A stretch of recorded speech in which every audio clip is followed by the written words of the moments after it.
आपण पाहताय न्यूज 18 लोकमत आणि आता जगभरातल्या अनेक महत्त्वाच्या बातम्यांचा घेऊयात वेगवान आढावा।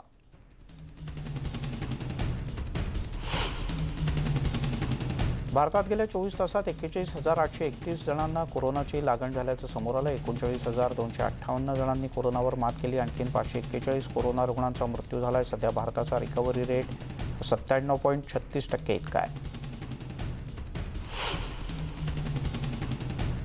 भारतात गेल्या 24 तासात 60,15,842 जणांचं लसीकरण पूर्ण झालं। कोविड प्रतिबंधक लस घेतलेल्यांची एकूण संख्या आता 47,02,98,596 वर पोहोचली।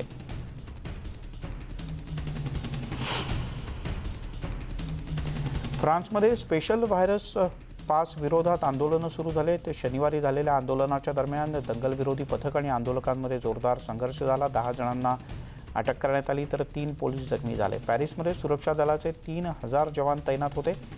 रेस्टॉरंट आणि अन्य ठिकाणी जाण्यासाठी 9 ऑगस्टपासून पास बंधनकारक करण्यात आल्याच्या कायद्याला सध्या देशभरातून विरोध होतोय।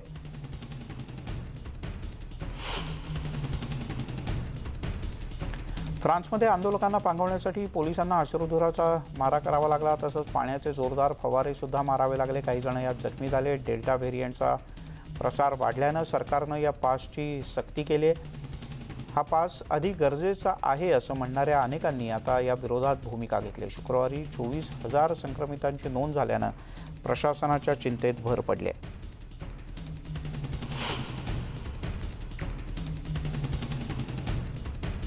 फ्रान्समधल्या आंदोलनाच्यामुळे तणावाची परिस्थिती निर्माण झाली होती। अनेक शहरांमध्ये अशीच आंदोलनं करण्यात आली। पॅरिसमध्ये हातामध्ये निषेधाचे फलक घेऊन रस्त्यावर उतरून आंदोलन करण्यात आलं। फ्रान्समध्ये 1,11,800 जणांचा आतापर्यंत कोरोनानं मृत्यू झालाय।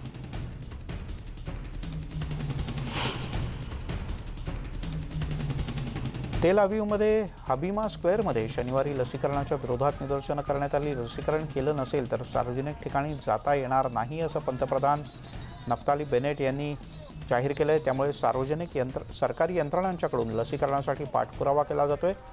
लस घ्यायची की नाही हा पूर्णपणे व्यक्तिगत निर्णय आहे। त्यासाठी सरकार, आरोग्य अधिकारी किंवा कोणी जबरदस्ती करू शकत नाही असं आंदोलनकर्त्यांचं म्हणणं आहे। कोरोना स्थिती योग्यपणे न हाताळल्याचा निषेध म्हणून मलेशियामध्ये पंतप्रधानांच्या राजीनाम्याची मागणी करण्यात येते। क्वालालंपूरमध्ये शेकडो तरुण या मागणीसाठी रस्त्यावर उतरले। मलेशियाच्या राजानंही सरकारला याच मुद्द्यावरून फटकारल्यानंतर मुहिद्दीन यांच्यावर शनिवारच्या रॅलीच्या माध्यमातून दबाव वाढवण्याचा प्रयत्न विरोधकांनी केला। जानेवारीमध्ये आपत्कालीन परिस्थिती जाहीर केल्यानंतर कोरोना संसर्गात 8 पट वाढ झाली आहे। 1 जूनपासून लॉकडाऊन सुद्धा घोषित करण्यात आला आहे। मलेशियात आतापर्यंत 9,000 जणांचा कोरोनानं मृत्यू झालाय। रोजच्या रुग्णसंख्येत सुद्धा गेल्या काही दिवसात वाढ होते।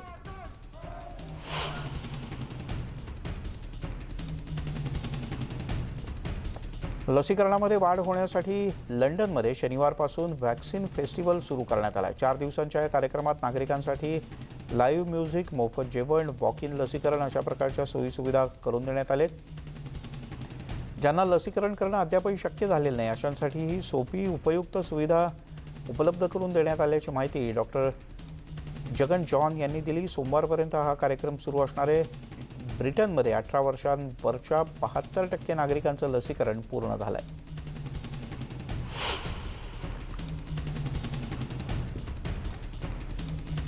ब्रिटनहून केनियाला ॲस्ट्राझेनेकाच्या 4 लाख लसींचा साठा पाठवण्यात आला आहे। एकूण 8,17,000 लसींपैकी पहिला साठा शनिवारी पोहोचला।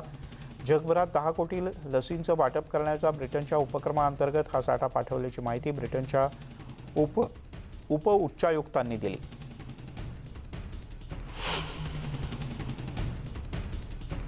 चीनच्या नानजिंगमध्ये 9 कोरोना रुग्ण सापडलेत। हे सगळे डेल्टा व्हेरियंटचे रुग्ण असल्याचं समोर आलंय। डेल्टा व्हेरियंट पुन्हा एकदा इथे संक्रमित होताना दिसतोय।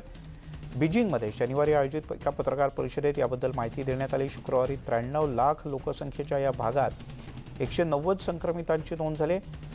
नानजिंग लुकाऊ आंतरराष्ट्रीय विमानतळावर सर्वात आधी डेल्टा व्हेरियंटचा संसर्ग आढळला। यानंतर हा संसर्ग पसरत गेल्याची माहिती आरोग्य अधिकाऱ्यांनी दिली आहे। कोरोनानं आरोग्य व्यवस्थेवर ताण आलेला असूनही आरोग्य कर्मचारी अपार मेहनत घेत आहेत। यामुळे पगारामध्ये वाढ आणि चांगल्या सुविधांची मागणी हंगेरीमधल्या हजारो आरोग्य कर्मचाऱ्यांनी केली. शनिवारी राजधानी बुडापेस्टमध्ये आरोग्य कर्मचारी आणि त्यांच्या समर्थकांसह शेकडो नागरिक एकत्र आले होते.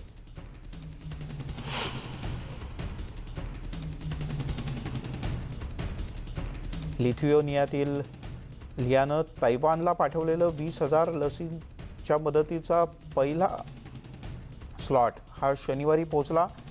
टर्किश एअरलाइन्सद्वारे हा साठा पाठवण्यात आला. मित्रांना पाठवलेल्या मदतीबद्दल आभार मानत असल्याचं तैवानचे आरोग्यमंत्र्यांनी म्हटलंय. तैवानच्या लसीकरण मोहिमेमध्ये इतर युरोपियन देशांची सुद्धा मदत घेतली जाते. स्लोवेकियामधून 10,000 तर झेक रिपब्लिककडून 30,000 डोस लवकरच इथे पोहोचणार आहे. चीनमध्ये डेल्टा व्हेरियंटचा शिरकाव झाल्यानं संबंधित संक्रमितांच्या संपर्कात आलेल्या इतर प्रवाशांचं ट्रेसिंग केलं जाणार असल्याचं आरोग्य विभागाकडून सांगण्यात आलं. अतिसंसर्गजन्य रोग असल्यानं देशभरात हे ट्रेसिंग करणं आवश्यक असल्याचं आरोग्य विभागानं म्हटलंय. शनिवारी 4 प्रांतांमध्ये 262 जणांना डेल्टा व्हेरियंटचा संसर्ग झाला.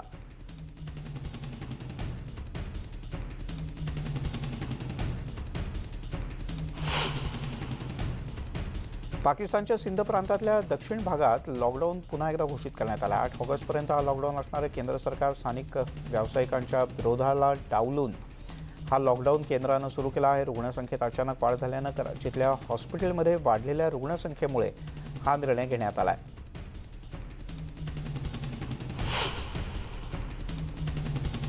अफगाणिस्तानातील मर्देश गावामध्ये अचानक आलेल्या जबरदस्त पुरामुळे 150 जणांचा मृत्यू झाल्याची प्राथमिक माहिती आहे. अफगाणिस्तानाच्या ईशान्येकडचा हा दुर्गम भाग आहे. या भागावर तालिबानचं नियंत्रण आहे आणि बंडखोरांच्या प्रवक्त्यानं सांगितलं की बुधवारी रात्री उशिरा झालेल्या मुसळधार पावसामुळे या भागात अचानक पूर आला. एका निवेदनात तालिबानचे प्रवक्ते जबीहुल्ला मुजाहिद यांनी म्हटलं की बंडखोरांनी त्यांच्या स्वतःचा बचाव करावा. प्रभावित भागात मदत पाठवण्याचे प्रयत्न सुरू आहेत. तालिबाननं देखील 5 दशलक्ष अफगाणी आणि सुमारे $62,000 स्वच्छतेसाठी आणि पुरानं प्रभावित झालेल्या गावकऱ्यांच्या मदतीसाठी तातडीनं पाठवण्याचे आदेश दिले आहेत. अफगाणिस्तानच्या सैन्यानं केलेल्या हवाई हल्ल्यामध्ये एका रुग्णालयाचं मोठं नुकसान झालं. त्या बॉम्ब हल्ल्यामध्ये एका व्यक्तीचा मृत्यू झाला असून 3 जण गंभीररित्या जखमी झालेत. या हॉस्पिटलमध्ये तालिबानी बंडखोरांवर उपचार केले जात आहेत म्हणून त्याला लक्ष करण्यात आलं. पण या रुग्णालयात कोणत्याही तालिबानी बंडखोरांवर उपचार केले जात नव्हते असं स्पष्टीकरण डॉक्टर मोहम्मद दिन नरवाल यांनी दिलं आहे. तालिबाननं दक्षिण पश्चिम शहरासाठी अफगाण राष्ट्रीय सुरक्षा आणि संरक्षण दलांच्या सोबत भीषण लढाया केल्यानं हा हल्ला करण्यात आला. तुर्कीचे राष्ट्राध्यक्ष रेसेप तय्यिप एर्दोगन यांनी शनिवारी देशाच्या भूमध्य शहरांमध्ये लागलेल्या जंगलातील आगीमुळे प्रभावित लोकांसाठी महत्त्वाची घोषणा केली. एर्दोगन म्हणाले की सरकार घरांची पुनर्बांधणी करेल आणि ज्यांच्या मालमत्तेचं नुकसान झालं आहे अशा नागरिकांना मदत देखील करेल. सामाजिक सुरक्षा आणि क्रेडिट पेमेंट पुढे ढकलले जातील आणि छोट्या व्यावसायिकांना 0 व्याजासह क्रेडिट दिलं जाईल अशी घोषणाही त्यांनी केली. आग विझवण्यासाठी पाण्याचा मारा करणाऱ्या विमानांची संख्या आता 6 वरून थेट दुप्पट म्हणजे 13 करण्यात आली, ज्यामध्ये युक्रेन, रशिया, अझरबैजान आणि इराणच्या विमानांचाही समावेश आहे.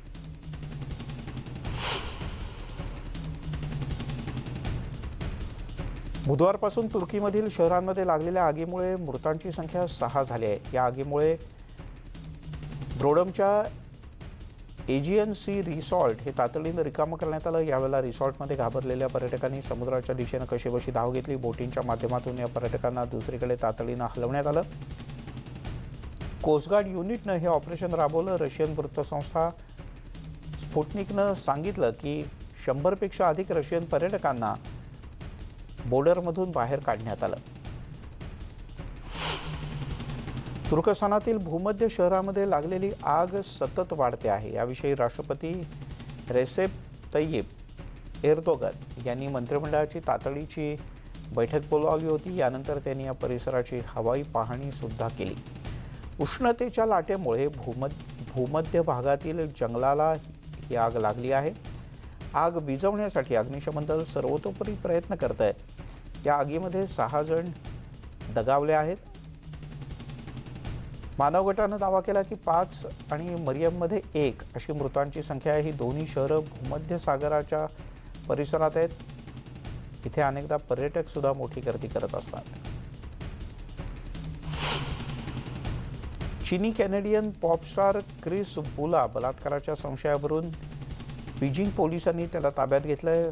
कोरियन बॉयफ्रेंड EXO याच्या माजी सदस्यानं तरुणींना लैंगिक संबंधांना आमिष दाखवल्याच्या आरोपांनंतर पोलिसांनी शनिवारी ही घोषणा केली. 30 वर्षीय वूवर यापूर्वी एका किशोरवयीन मुलीनं दारूच्या नशेत तिच्याशी लैंगिक संबंध ठेवल्याचा आरोप केल्यानं अडचणीत आला होता. वूनं हे आरोप नाकारलेत. आता या सगळ्या प्रकरणाची पुन्हा एकदा चौकशी होती.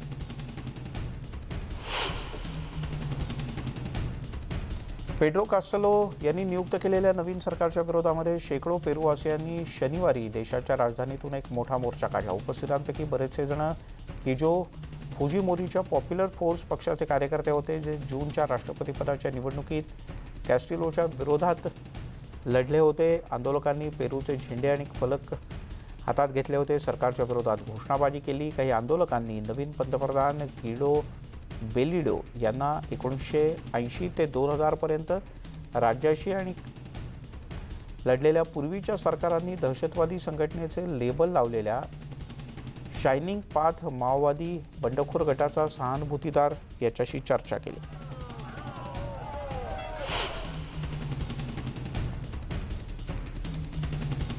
पेड्रो कॅस्टिलो डाव्या राजकीय नवशिक्या ज्यांनी आपल्या देशातील गरिबांचा चॅम्पियन बनण्याचं वचन दिलं होतं, ते बुधवारी पेरूचे नवीन अध्यक्ष झाले. पेरूचे शेतकरी वंशाचे ते पहिले अध्यक्ष आहेत. फ्रान्सिस्को सागस्ती यांच्यानंतर ते उत्तराधिकारी झाले आहेत. क्रिस्टिलोने आपल्या प्रतिस्पर्धी आणि उजव्या विचारसरणीचा राजकारणी केइको फुजिमोरी यांचा 44,000 मतांनी पराभव केला. इजिप्तचे परराष्ट्रमंत्री समेह शुक्री यांनी शनिवारी त्यांच्या अल्जेरियन समकक्ष रमताने लामामरा यांची कैरो इथं भेट घेतली. इजिप्त आपल्या अध्यक्षांच्या अपवादात्मक अधिकारांवर कब्जा करण्याच्या निर्णयाच्या पार्श्वभूमीवर ट्युनिशियामधील राजकीय गोंधळाचं वातावरण जे निर्माण झालंय त्यातून मार्ग काढणं आवश्यक असल्याचं त्यांनी म्हटलंय. एका संयुक्त पत्रकार परिषदेत ते बोलत होते. इजिप्तनं ट्युनिशियाच्या नेतृत्वावर पूर्णपणे विश्वास ठेवल्याचंही त्यांनी नमूद केलं.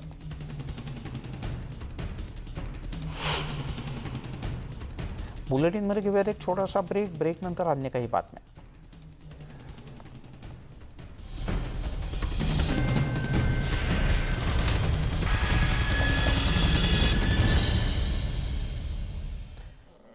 आपण पाहताय जगाच्या पाठीवर आणि आता अन्य काही महत्त्वाच्या बातम्या. इस्रायली पोलिसांनी शनिवारी शेख जहारच्या तणावग्रस्त भागात आंदोलन करणाऱ्या पॅलेस्टाईनींवर पाण्याचे जोरदार फवारे मारले. नागरिकांना अनधिकृतपणे राहणाऱ्या नागरिकांना त्यांच्या घरातून बाहेर काढलं जात आहे. त्यामुळे लोकांमध्ये तीव्र संताप आहे. दरम्यान हे सगळं प्रकरण न्यायालयातही गेलं आहे. या मुद्द्यावरून गेल्या काही दिवसांपासून इस्रायलमध्ये सातत्यानं निदर्शनं सुरू आहेत. त्यातच कट्टर इस्रायली लोकांनी सुद्धा या पॅलेस्टाईनी नागरिकांना बाहेर काढण्यासाठी आक्रमक भूमिका घेतल्यानं तणावात आणखीन भर पडले. काही जण या प्रकाराला जागेच्या मालकीचा किंवा रिअल इस्टेटचा वाद असल्याचं मानतात, पण साधारणपणे याकडे मूळ ज्यू नागरिकांच्या हक्कांचं रक्षण या दृष्टिकोनातून पाहिलं जात आहे. सिरिया आणि इराकमध्ये लढणाऱ्या इस्लामवादी अतिरेकी गटांनी बंदी बनवलेल्या अल्बेनियन लोकांची आता सुटका करण्यात आली. अल्बेनियामध्ये 5 अल्बेनियन महिला आणि 14 मुलं सिरियाच्या सैनिकांच्या ताब्यात होती. गेल्या काही दिवसांपासून हे सगळे जण अनेक अडचणींचा सामना करत होते. सगळे लवकरच सुखरूप माघारी परततील असा विश्वास अल्बेनियाच्या लेबनॉनमधल्या राजदूतांनी व्यक्त केला आहे. हे नागरिक गेल्या काही दिवसांपासून बंदी बनवण्यात आले होते. आता या सगळ्यांची सुटका होते. 2010च्या दरम्यान सुमारे 100 अल्बेनियन नागरिक इस्लामिक स्टेट आणि इराकमध्ये लढणाऱ्या गटांमध्ये सक्रिय सहभागी झाले होते.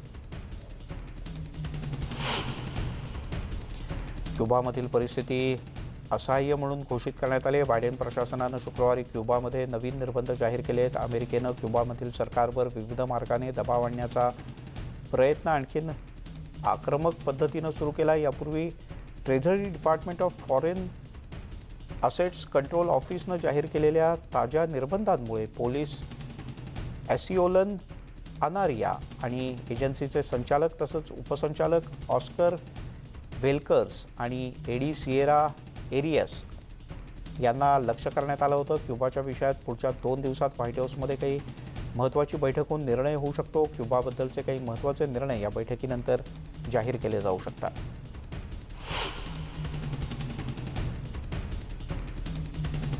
इकडे सभागृहाच्या सभापती नॅन्सी पॅलोसी आणि सहकारी लोकशाही प्रतिनिधींनी आपत्कालीन सुरक्षापूरक विधेयकासाठी नोंदणी कार्यक्रम आयोजित केला होता. या सगळ्यांनी यावर स्वाक्षऱ्या केल्या. या बिलाच्या माध्यमातून राजधानीतील सुरक्षा व्यवस्थेत वाढ करण्यात आली. हिंसाचाराच्या घटना रोखण्यासाठी विविध कठोर उपाययोजना यामध्ये सुचवण्यात आले. कर्जाची परतफेड याही विषयावर यावेळेला एकमत झालं. अफगाणिस्तानच्या युद्धामध्ये अमेरिकेला साथ देणाऱ्या काही मित्रराष्ट्रांच्या नागरिकांसाठी काही व्हिसा सवलती देण्याच्या योजनेचा सुद्धा या बिलामध्ये समावेश आहे. विशेष बिल $2.1 बिलियन पॅकेजचं आहे. कोलंबियाच्या कॅरेबियन किनाऱ्यावरील एक लहान शहर क्युबा, पण हे शहर सध्या विविध कारणांनी संघर्षाचं केंद्र बनलं आहे. 10,000 पेक्षा अधिक स्थलांतरित नुकतेच झपाट्यानं विकसित होणाऱ्या या शहरात नेकोलकी इथं पोहोचले आहेत. कोलंबियाच्या नागरिकांना सध्या स्थलांतरितांचा प्रश्न चांगलाच भेडसावतोय, कारण गेल्या काही महिन्यामध्ये हजारो नागरिक स्थलांतर करून कोलंबियात दाखल झालेत. या सगळ्यांना विविध प्रकारच्या सोयीसुविधा उपलब्ध करून देण्यात याव्यात अशा प्रकारची मागणी होते आहे. संयुक्त राष्ट्राच्या आदेशानुसार या सगळ्या सोयी त्यांना द्याव्या लागतात. गेल्या काही महिन्यात सुमारे 30,000 पेक्षा जास्त नागरिकांनी कोलंबियात स्थलांतर केलं आहे. यासोबतच जगाच्या पाठीवरमध्ये इथे थांबूयात. सर्व प्रकारच्या ताज्या बातम्यांसाठी पाहत राहा न्यूज 18 लोकमत.